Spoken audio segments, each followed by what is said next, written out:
Welcome back, one and all, to the Always Bayern Chelsea show. It's a video episode. Go ahead, subscribe to the YouTube channel. We're back on a call, real time banter, back and forth, all that good stuff. Today is Sunday, April 13th. If all goes to plan, I think this will be releasing on Monday, the 14th. We've had a number of matches, though, to talk about. Two draws over the weekend, and then prior to that, Chelsea in the Conference League getting a masterful 3-0 victory. Yeah, Dark Klassiker for Bayern Munich. We got Inter this week in the Champions League, and yeah, and then Chelsea drew Ipswich earlier today. I'm fresh in off of a flight back home from Phoenix, so I might be a little groggy or weary, but I promise that's not going to affect the commentary that we give to you. Yeah, it was a big weekend in the soccer world. Huge weekend in sports in general. If you're a golf fan with the Masters, if you're a NBA fan with the season wrapping up, but just in general, a big week. So lots to talk about. Lots to talk about indeed. Do you want to start us off with just a quick mention about Chelsea's Conference League 3-0 victory? We got a Noni brace and then Tyrique George scoring in that one. Yeah, if you want to go ahead and talk about that before we jump into the weekend's matches. Yeah, a nice victory for Chelsea.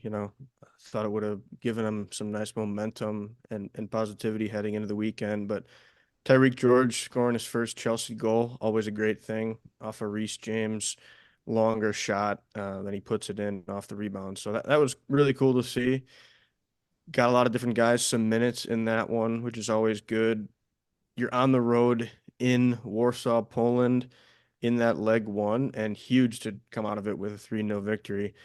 I'd normally say you can basically breeze on through now to the semifinal, but with Chelsea and the way they're playing right now, you just never know. I wouldn't put it past them to blow it.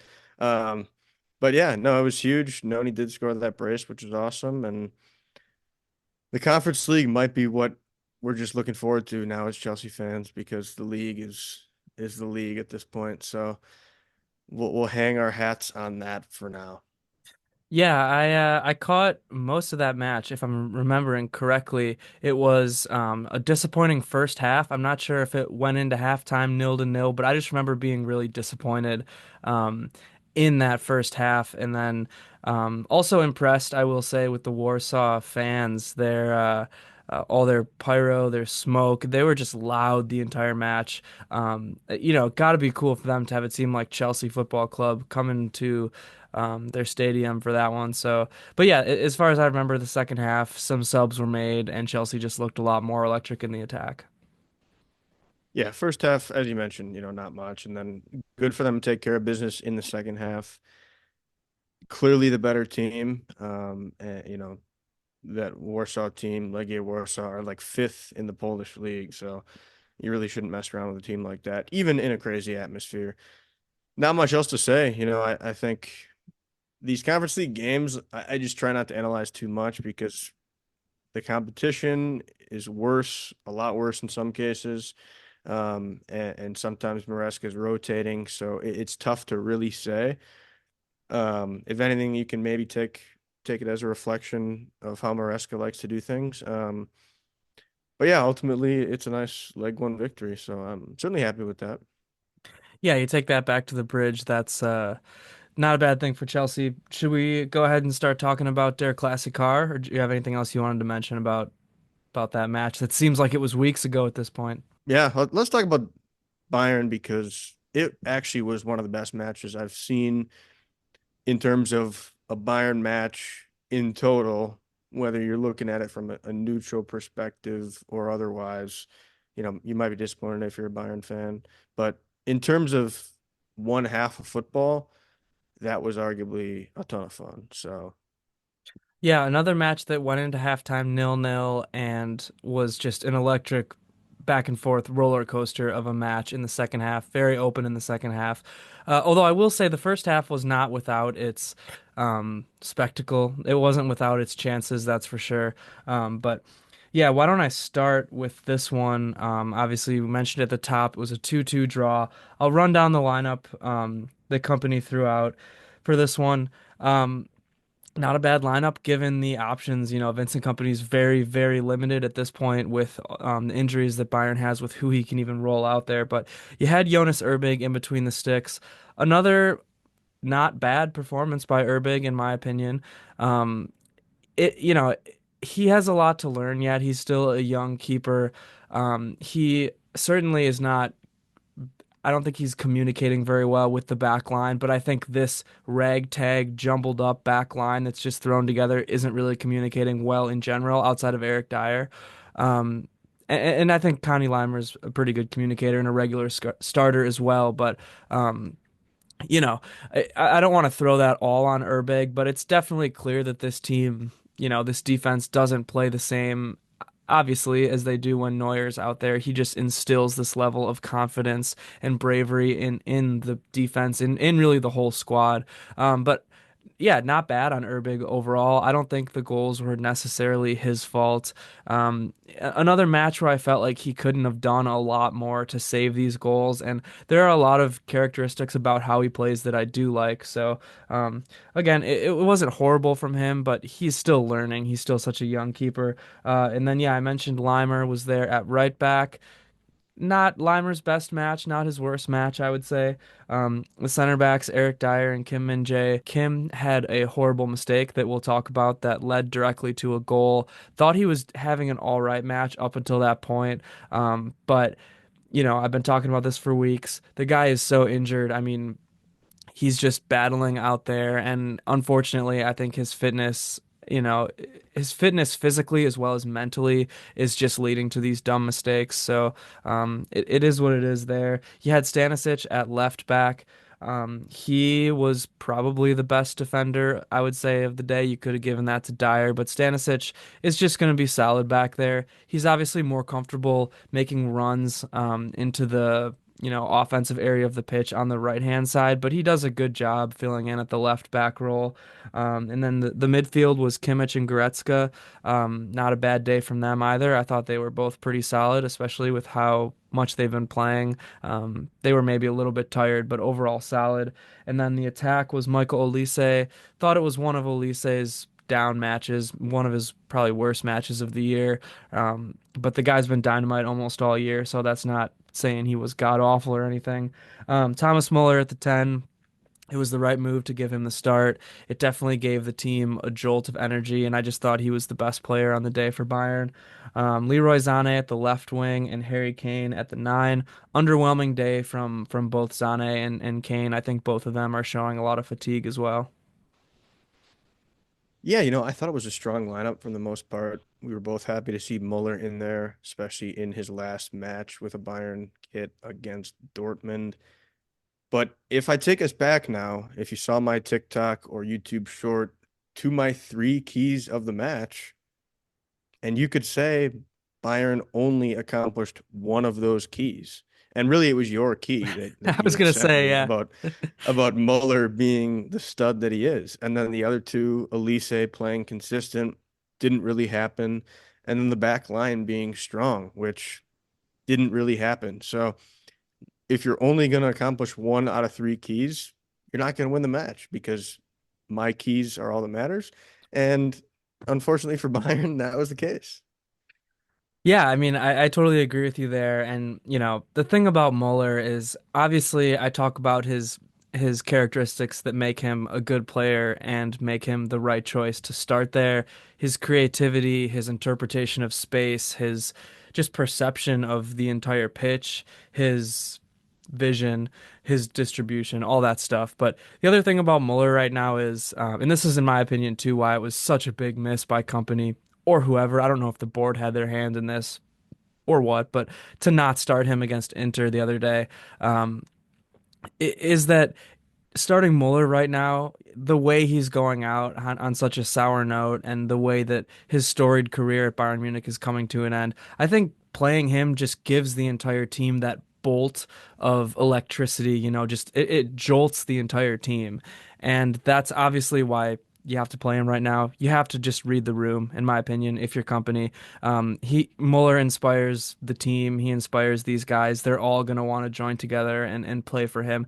And honestly, like especially in the Champions League, that stuff does matter.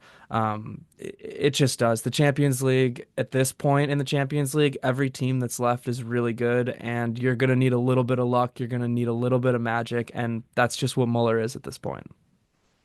I agree. Yeah. There's certain times in seasons you need to hold on to something that is an intangible, something you can't tactically prep for, you can't really see necessarily. I mean, you can see Muller's greatness, but yeah, it's just a vibe or kind of a connection or something that you got going on with certain guys and certain things in a team. So I do think it's a little bit lost on company and Bayern, the directors, whatever you want to say. As you've mentioned, for not playing him as much as they maybe should have, and that could be something they look back on in the year and say, yeah, maybe we should have, especially in his last year. It's tough, it's never easy when a guy is getting up there in age. He doesn't want to lay down. You don't want to just lay him down yourself as a manager and as a team. And it's not like he's a god level performer either. Obviously, he's got the talent, but he's not Musiala in his peak, So it's like, I don't know. It's tough, is all I'll say. Yeah, it certainly is. It's not black and white. That's for sure. Obviously, with Musiala too, it's like Bayern was trying to appease him at every corner, playing him the 10 every match because they were in that contract extension negotiation phase for so much of this season. So I get that. But the thing is, like, you just got to rotate him. And I'm not saying lack of rotation is what caused Jamal Musiala's season-ending injury, but it certainly didn't help. So, looking at this match now, as we think about how the match kind of started, Bayern was pretty dominant, really in that whole first half, maybe up until the very end of that first half. Bayern was looking good. They were creating chances left and right, and honestly, Muller himself was the one doing most of the chance creation. I mean, Muller was laying up beautiful balls to Olise, Kane, maybe Zane once or twice, but nobody could really finish. And that was really to their detriment, to Bayern's detriment in that first half, was just nobody could finish. Um, Kane, I think, sprained ankle Kane, just playing through it at this point. Clearly, I think it's affecting him. I mean, he's not moving as well as he should. He doesn't have that finishing touch this match and against Inter. I'm not saying he's like lost it for a while, but since that sprained ankle, basically, he just hasn't had that finishing touch. And um, we saw really racking my brain the best chances I can remember in that first half. Stanisic had a wide open header, just missed it, didn't even put it on target. He wasn't really being marked. I think it was right off of a corner or a set piece or something. And then there was this awesome play actually that started by a slide tackle from Kim that looked like I think Kim like lost the ball to start it off and then got back and slide tackled it out and then Kane dropped way deep, found the ball and laid up a beautiful pass to Olise in transition off of a counter and Olise kind of I think took his first touch a little too wide instead of dribbling in towards the box and then ended up with not like a clear straight angle at the net and shot it into the side of the net. Those were really two golden opportunities that were squandered, but there were a number of smaller chances that Bayern missed as well. Yeah, I know the Elise one I was frustrated at the time. It was one of those halves again where you see Bayern controlling the match. Dortmund didn't seem like they were doing much at all. And I was feeling confident about Bayern because they were looking good, and I just knew a goal was coming at some point. And technically, I was correct in thinking that. But yeah, it's always frustrating when you are controlling the match, playing well, but you don't have anything to show for it. So yeah, it's definitely probably the reason that it ended the way it did because they didn't bag a goal in the first half. Yeah, those missed chances in the first half come back to bite you, especially. when a guy like Mueller is creating so many of them. Like I can just imagine how electric it would have been if somebody would have scored off of a Mueller chance, or if Mueller himself would have scored. I mean, he took a couple shots from distance here and there that he missed, but would have been crazy if he would have scored something like that. But yeah, I mean, this was kind of how I expected Dortmund to start off the match at the Allianz Arena on the road under Niko Kovac. Kovac is more of a like disciplined coach who likes his structure and likes to play safer, a little bit more defensively, which is interesting for one because Nuri Sahin was almost the opposite of that. He was trying to push Dortmund into that more like modern, aggressive style of football that maybe was more similar to what they played under Klopp. And then, yeah, prior to Zahin, they were playing this defensive style again. So it's like, I think that's a problem. One of Dortmund's bigger problems right now is just their lack of identity. They're kind of ping-ponging between different coaches who have these different styles. But I guess enough about Dortmund. They played their game in the first half, and then it was clear that once that second half started, um, they were going to you know kind of change their tune a little bit. They came out in the second half. Dortmund did with a lot more fire and just a lot more aggression, and they were more risky. They were taking more chances. I think that was probably the plan. I think they went into halftime and said, "All right, we executed our plan in that first half. We let Bayern maybe tire themselves out a little bit, miss their chances, and now we're gonna kind of step it up a little bit." Yeah, I agree with a lot of what you're saying there. I selfishly, from a Chelsea perspective, I was surprised they weren't playing Carney from the start. I actually thought he was one of their lone bright spots, not only in the Champions League, but just lately in general for them. So that to me was interesting. I don't know. They are just a weird team to me every time I watch them. As you kind of said, they go between styles. I don't know. It doesn't seem like they know what they're doing at all times. What's their place even in the league right now?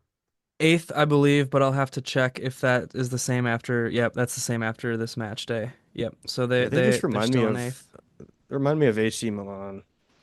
Yeah, and it's funny because they're like dynamite in the Champions League. Obviously, they got absolutely thrashed by best coach in the world, Hansi Flick's Barcelona. But I mean, they're into the quarterfinals of the Champions League, and like this was similar to last year. They were scuffling in the league and made it to the Champions League final.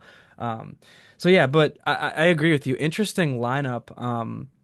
By Kovac there. I think just with, Dortmund having the Champions League week as well, sandwiching this match in between their Barcelona matches, I'm sure they're trying to rest players strategically because I think Carney has done enough to deserve a start. I mean, he's definitely been one of their brighter players lately.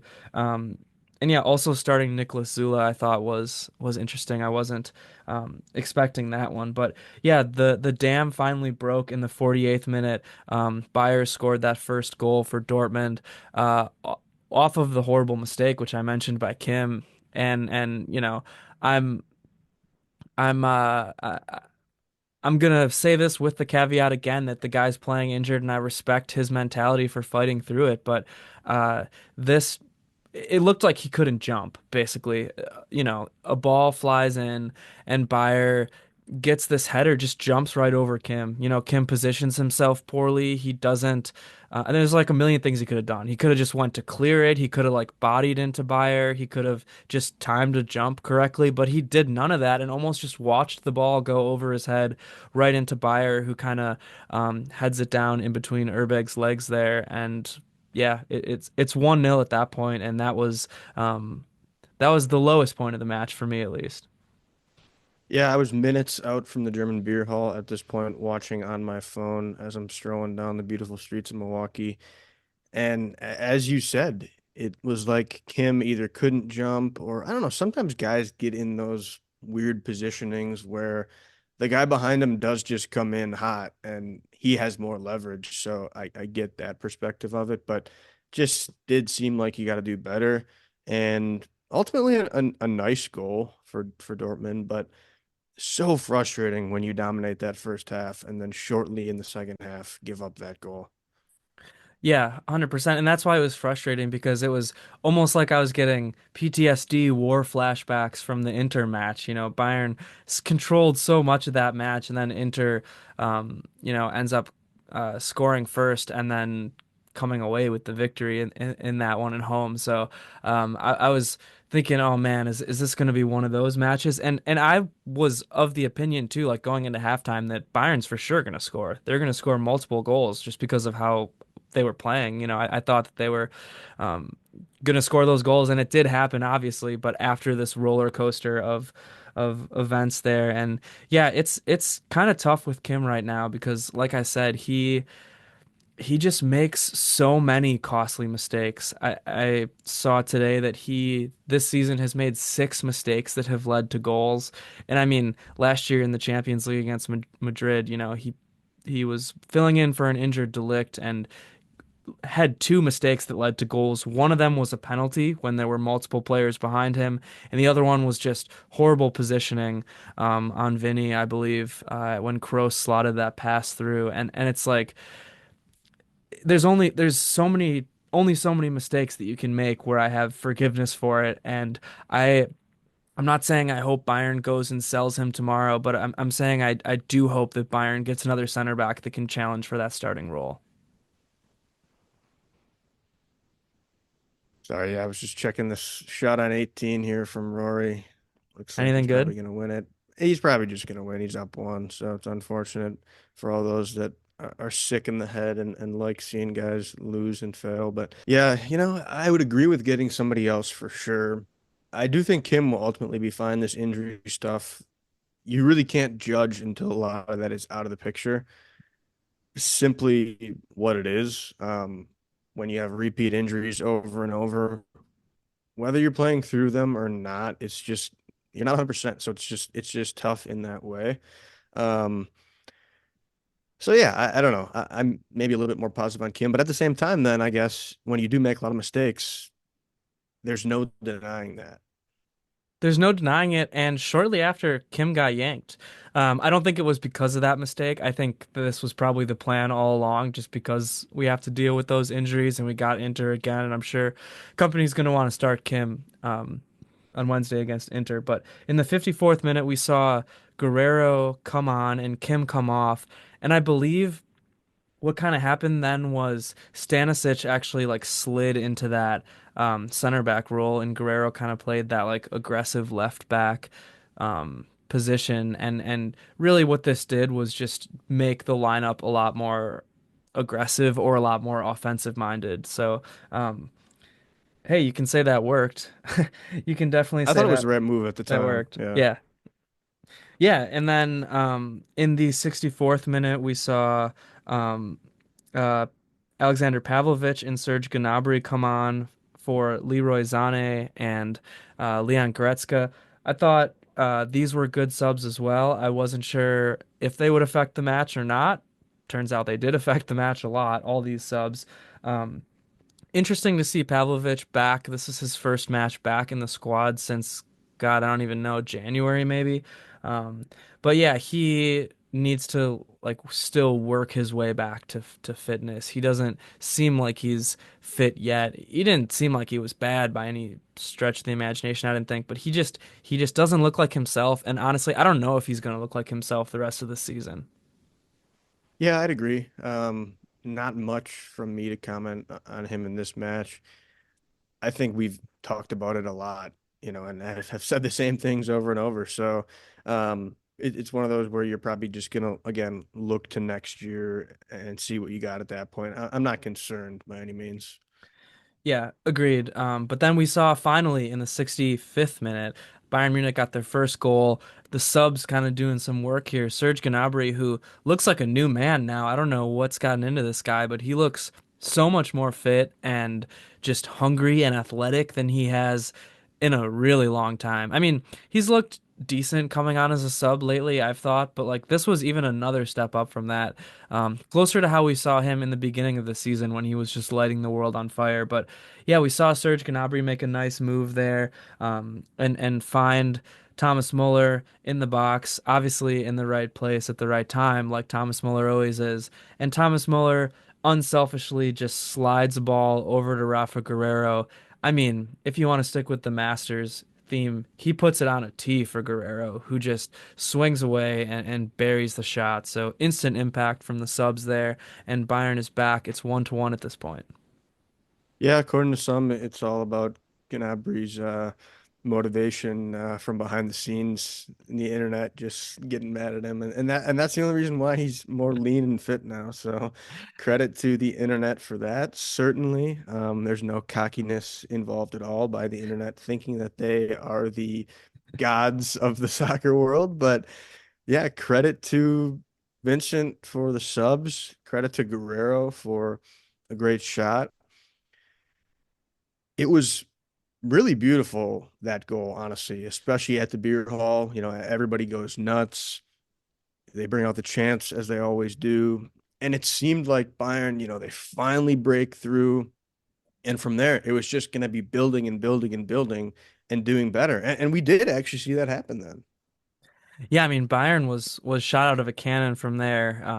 Obviously powered by the chants from the beer hall that are just like the chants in the stadium. Obviously powered by your presence in the beer hall there. But yeah, in the 69th minute we saw the Serge Gnabry goal for the ages. I mean Serge Gnabry on this goal just turned into like Messi or someone. I don't even know. He dribbled through probably four guys and just fired off a shot, a perfect shot, a rocket of a shot. And I mean, yeah, this is like London Serge Gnabry. This is like 2020, 2021 Champions League Serge Gnabry back in the flesh with how he played on this goal, and it was just an awesome goal. Agreed. That goal was just as electric as Guerrero's, probably more. Crowd definitely went more nuts. Super happy for Serge. And not happy for Rory here as he takes his second shot on 18. Oh, into the bunker, folks. We are alive. We have a chance at a choke from Rory. We are in the bunker. If you don't like golf, I'm so sorry that you have to listen to this. But yes, back to Serge, who I like a lot more than Rory McIlroy. Brilliant sub, brilliant man.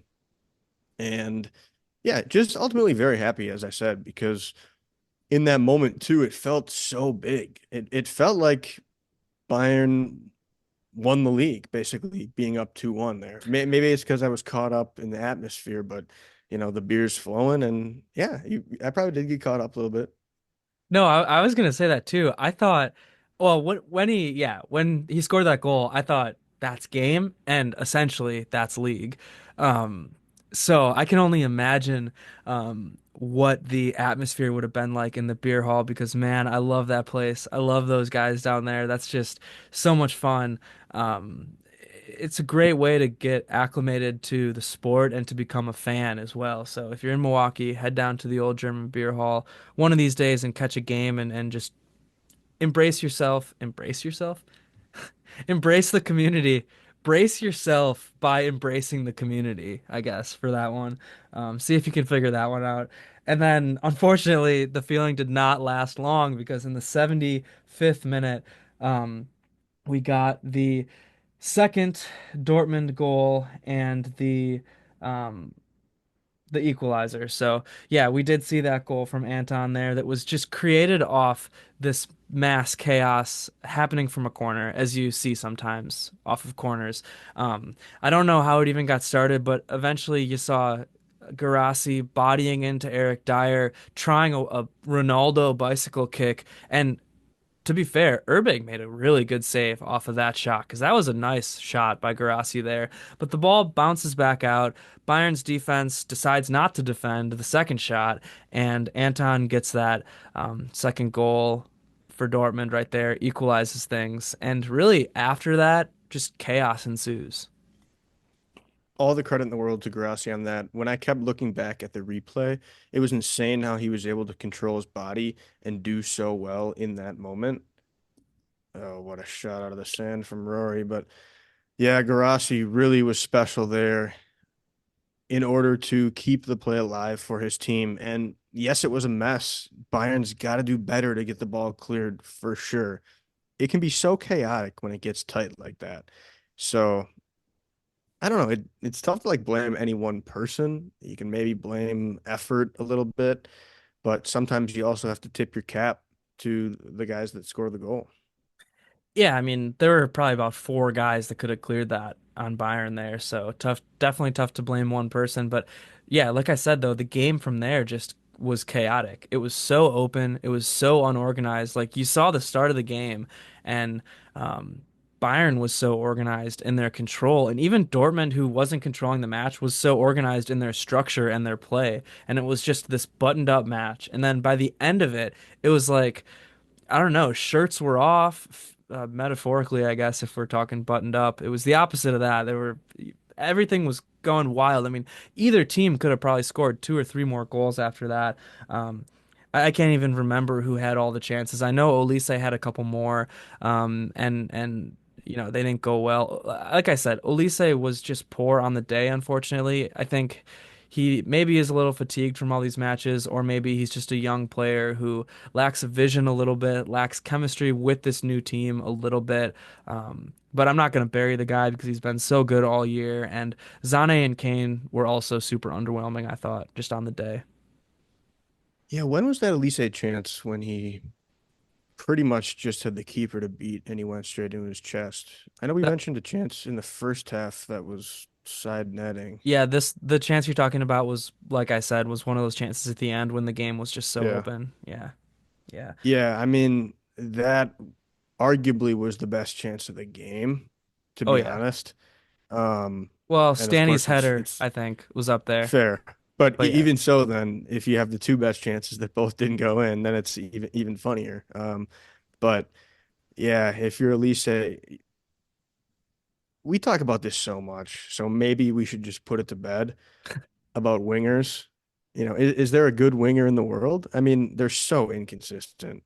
So inconsistent. I mean, most players are, as we've discussed too. You're one of the top players if you're consistent. I guess Mo Salah, obviously is the cream of the crop in the right winger perspective. But yeah, Elise, I think he'll get there. He's still young and he's got a lot of talent. yeah, and he's still great too, to be fair. But yeah, then 81st minute, Kingsley Coman comes on for Thomas Muller. Coman is back in the squad also for the first time since his mysterious foot injury that was just a knock. Oh wait, he's out for 2 months. So, that's classic Bayern with their injuries. But yeah, it was good to see him back in the squad as well. I wasn't sure if him or Pavlo would be in the squad at all. So good to see that. Like I said, either team could have scored. Something big's happening. You got your fingers up. Lay it on me. Oh my God, he missed the putt. He missed the putt. He missed a 6-footer to win. Your boy? Rory missed it. We're Mm, going to extra holes. Rory McIlroy against Justin Rose. wow. Oh my goodness. Is this America Sorry, versus England? I just I don't know why. I again tangent, sorry for the listeners here, but something about Rory I just don't like. And I love that he's choked for the last 11 years to try to get another major. And the Masters is also the one that he doesn't have. So let me just say real quick too, respect to all the Germans out there. Bernard Langer, one of the all-time great players, two-time master winner. He's 67 now, still plays great at this tournament. So that'll maybe be a little something for you listeners out there if you're a German. Yeah, well, there you go. Now, back to the match here. I think that it's maybe okay. I mean, it's definitely okay to come away with a draw because, like I said, end of the match, who knows what could have happened. So at the end of the day, it's okay. Mostly because Leverkusen also drew to Union Berlin, that pesky, pesky defensive Union Berlin side, who also drew Bayern Munich a few weeks ago. The match with Leverkusen was 0-0 this weekend. So I did want to talk about choking because, um, you know, it would be a massive choke if Bayern loses the league at this point. Five more matches left, got to win three of them. Anything can happen, you know. I'll say this: I was more sure last night in Phoenix, Arizona, watching the Milwaukee Brewers go into the ninth inning up 4-0, that the Brewers were going to win that game than I am about Bayern winning the league, and that's saying something because the Brewers gave up 5 runs in the bottom of the ninth inning and lost that game. Luckily, also went to the game on Friday and we saw a 7-0, like it's soccer, a 7-0 victory. So you got a little bit of both sides on that coin, but yeah, it's Bayern's league to lose. That's what that tangent was about. So many chokes. We got Rory choking, Bayern a potential choke down the line. Brewers actually choked again today. They were up 2 to 2-0. nil. Yeah, I saw that. Um, and now they're Bucks down almost 5 to choked today 2. too. Yeah, jeez. Oh my gosh. So, well, yeah, you got Pat Connaughton putting up 40 bombs, but I agree with you on Bayern, and it'll be interesting. I think they're fine. It seems like Leverkusen doesn't want the league either. Yeah, Bayern Munich is looking good in the league. But now we go ahead and face Inter Milan on Wednesday in the Champions League. We go to San Siro down 1-2. And it's not impossible, definitely not impossible. A team like Bayern, I mean, we saw how many chances they made the last two matches. Um, they could definitely pull something together and win that match and advance, win by 2 goals, I should say, on for an aggregate advance, and move on in the Champions League. So that one's going to be a fun one to watch, but it is going to be tough. Yeah, I still feel pretty okay about Bayern's chances. Everybody is talking about how, you know, Inter Milan is a fortress. They're so sound defensively and play so well at home. So we'll see. That will definitely be put to the test. And we'll see if that is true. Bayern, I think, just still have a lot of talent and can break through when they need to. So it's going to be kind of a battle of butting heads, if you will. Yeah, agreed. And for the reasons we talked about before, Thomas Muller needs to start. He just does. I get company tried Guerrero. We saw how that worked, and then he tried Muller against Dortmund. So he saw both of those options, and Muller needs to start at the 10. Plain and simple. That's my number one most important key to this one. I'd agree with that for sure. I would definitely looking forward to seeing Muller. Yeah, so that's how we're looking there, and then afterwards we got Heidenheim in the Bundesliga. I realized I did not give out my match awards for the Bayern match, so let me just run down those quick, and I'll edit it in earlier in the episode. Man of the match, Thomas Muller. Robin, Serge Gnabry coming in, slicing and dicing. Underrated, Fireball, Rafa Guerrero, and defender, Josip Stanisic. All fine. Man of the match for me is the second guy in the beer hall that was doing the chants in the video I posted. First guy, fine. Second guy that does the tiki taka thing, Hmm. just an electric man, pretty beefy, big guy in terms of muscular. He's somebody that you would not want to cross, especially if he downs a few beers, but really brings out the joy and energy in fans. Yeah, I cannot wait to get back down there. And as the weather warms up here in Milwaukee, uh, hopping down to the beer garden as well for some matches. So into this Chelsea match, which was a disappointing 2-2 draw against Ipswich Town earlier today. So why don't we jump into that one? Yeah, brutal match. Brutal match. You end up drawing. Sure. Did you come back, make it interesting? Fine. To me, that doesn't matter. That actually means nothing because it is so embarrassing to get 1 point off of a historically bad relegation team in Ipswich. They're the best of the three, but all three have been brutal: Ipswich, Southampton, and Leicester. And Chelsea just let them dominate twice, essentially. And it's so frustrating,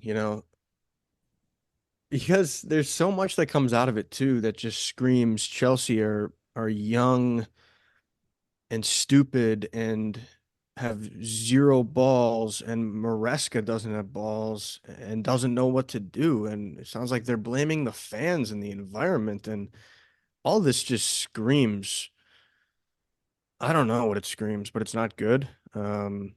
It's not what Chelsea stand for in a lot of ways, especially considering they're pretty recent Champions League champs, in 2021. So I don't know, a lot going on in terms of the match itself, just poor. Yeah, and I was on a plane during this match or heading to the airport. So I didn't catch this match. I saw some of the highlights, not really the full highlights. So I won't be able to go into detail about it. I'll let you take care of any details you want to talk about, but um just overall, I've been so disappointed with Chelsea lately. I've been so disappointed with Enzo Maresca, disappointed with a lot of the players. I mentioned it a few episodes ago, but I do not think Enzo Maresca is the right manager for this project. Um, so I mean, I'm still nothing about this game changed my mind. I'll just say that. It's tough. If I have to see another press conference where Maresca talks about, oh, first 20 minutes, we played great, la-di-da-di-da. If we would have just made a chance, fine, whatever. Then don't concede after that and then lose all ability to play as a team, and that to me is what's so frustrating. Oh, it's frustrating as Rose misses his birdie putt. Looks like Rory's gonna win it all, but it's so maddening to hear that over and over and over again. Is it true? Fine.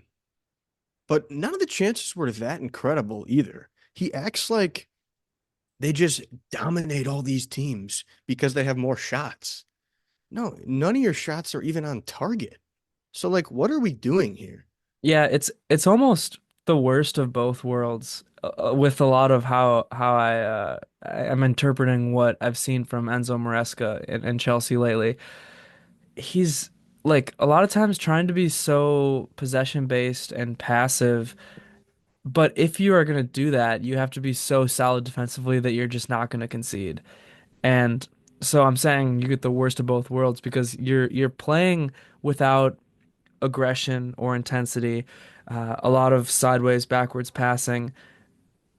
So you're not scoring there, but you're also conceding. It's like I would rather just go hungry, just go wild and electric. Obviously have some structure and some shape, but like put more effort into progressing the ball forward and creating things in the attack, especially against a team like Ipswich, who you should have better attackers than. You should be able to make something happen against them. And this is how I felt watching the Conference League match as well, first half. Um, I was like, what are you doing? You have the ball with so much space in the midfield and you're just passing it back. You're taking it backwards. And so obviously that's going to work in the Conference League because everything is going to work in a lot of these Conference League matches. But when you get into the Premier League, it's like utilize the talent of these players that you have. You have guys like Nico who are so good at leading the press. You have guys like Palmer who, I mean, last season and beginning of this season looked like one of the most electric players in the Premier League. You have guys like Neto who have a lot of pace, whatever. Sancho can obviously showed today has something left in the tank or can do something at least. I just think you got to utilize those things because if you're not, um, if you're not, and then you're gonna concede two goals right away, like what's the point? Yeah, a lot of what you said too about, playing more forward and aggressive, and it's tough. Like, I've talked about so many times about how I think you need to buy into being this young, aggressive, fun team, and Chelsea are not that at all. They used to be at the beginning of this year and end of last. I do just think you need to be more aggressive. Like, even if you play the way they are, you need to take more risks in passing in tight spaces, and you can't just lollygag around the pitch and say that you're good because you own possession. And I don't know. It's frustrating watching this team. It really is. The goals they concede are so poor defensively. It's you need an overhaul. I don't trust any of the center backs or right and left backs outside of Reece James, who, by the way, isn't a right back according to Maresca. So therefore, I don't trust anybody on the back line. Not even Cucurella at this point. He's more of like an attacker. So I don't know. It's in terms of like what I envision too. I've said I'm not even Maresca out because I don't think you can destroy what Chelsea are trying to build, which sucks. Like, I don't think you can again fire a coach. I mean, they did it last year. I know. I know, but I think it would just be so crazy. Like the message you're sending would be so insane, especially when you got all the players that are publicly backing Maresca. I mean, they publicly talk all the time about how much they learn from him. Oh my gosh, he's teaching us so much. We're growing. He's amazing, top manager. So like, then you're gonna turn around and fire him? I don't know.